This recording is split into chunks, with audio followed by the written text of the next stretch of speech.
Just left the Eglin Portal campsite. Up and out, nice and early this morning.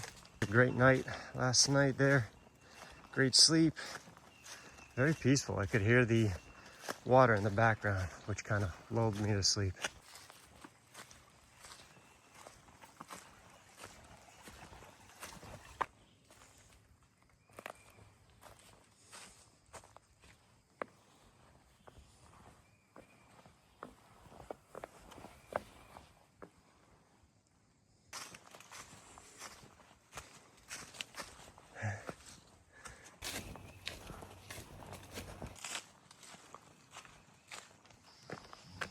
Oh, there's a hog. You see that? There's a bunch of hogs running.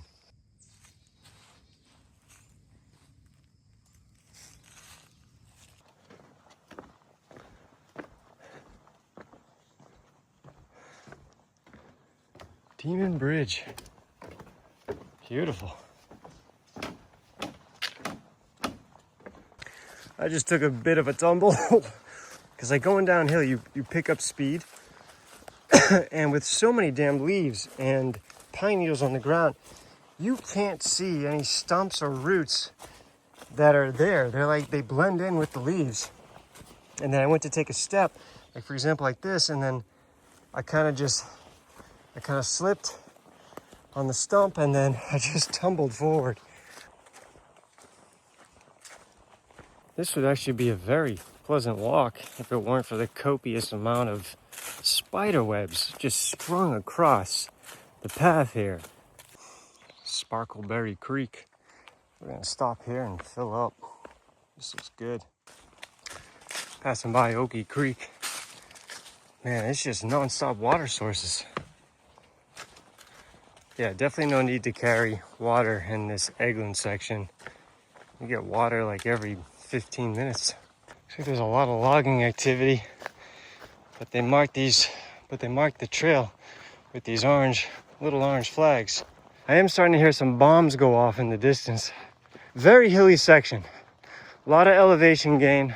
It's not like Madeira, or from what I hear, it's not like the AT, but you know, it's still a decent amount. As you can tell, I'm out of breath because you're going down into the creeks and you're coming up out of the creeks. Made it to the Alakwa campsite. This looks nice. We got benches, got a fire pit, and they got a picnic table over here. All right, just taking a little break here, eating some food. Got my my oats and dried fruits. Usually oats or chia seed, such a great backpacking meal because you can cold soak it pretty damn quick. And it tastes good too, especially with that dried fruit. Put a little bit of honey on it, some salt. But this is typically the area and campsite, or like the parcels of land that are usually closed. But for some reason, it's open today. This actually worked out really well, scheduling and mileage-wise for me. Back on the move, that was a great stop at the Alakwa campsite. Gotta keep going now. Since I stopped there, military activity has certainly picked up.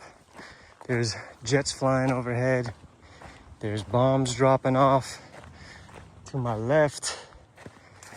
I mean, I double checked the map, PAM map again, and it said this section is open, so. Just realized I'm out of water, so I'm gonna have to fill up here, jump across creek. The amount of ticks in this section is pretty high. I feel like anytime I stop to fill up water or sit down at a campsite or something, there's at least one or two crawling on me. Now it's out of habit. I'm constantly checking anytime I stop. It'll be nice to get to town tomorrow where I can just not worry about spider webs in the face or ticks, and also get a proper shower. I think it's been almost 4 or 5 days since I've had a decent, hotel shower. I definitely hear gunshots going off now behind me. Little Alakwa Creek. Ain't so little. This is pretty big. So coming up to Bob Sykes Road, which this is one of the reroutes. If any of these sections were closed, you could walk along here Yeah, so that was also the Alacqua trailhead as well, where Bob Sykes Road intersects with the Florida Trail. Actually, it smells very nice in this section for some reason.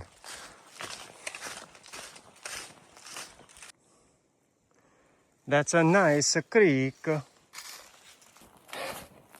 It doesn't look like it on film, but the elevation gain is a decent amount for Florida. Now, it always feels like I'm walking uphill. Important milestone announcement. I'm currently at Range Road 323. And if you don't know, now you know, I have officially crossed the 1,000 mile mark, baby. That is my first 1,000 miles on a U.S. National Scenic Trail. But for the Florida Trail, I have now officially joined the 1,000 mile club. And obviously a lot more miles since I started in Key West. But for this National Scenic Trail, oh man, big accomplishment. It's crazy how quick that came though. A little emotional. But not done yet. I got about over 100 more miles to go on this trail. Let's get it. Coming up to another milestone as well. I have reached the highest point on the Florida Trail. 272 feet. I knew it. I've been climbing for quite some time.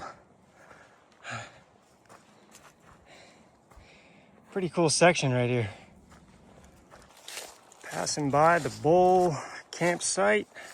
There is a water source at that campsite, but you have to go down to the creek to fetch it.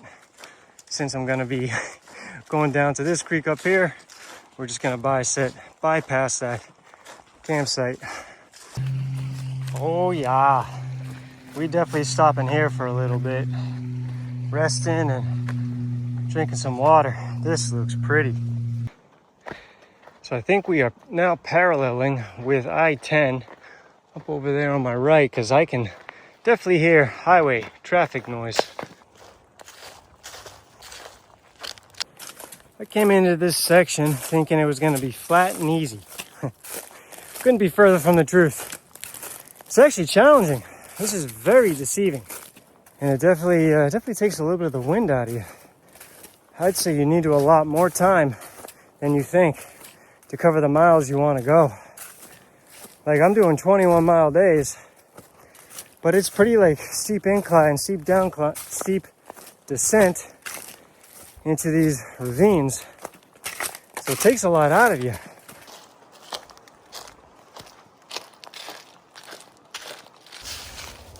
That's a steep drop down into looks like a big old sinkhole. Actually, it's a ravine. Made it to Cow Pen Branch, and we are gonna certainly fill up here. The trail spits you out onto this sandy road.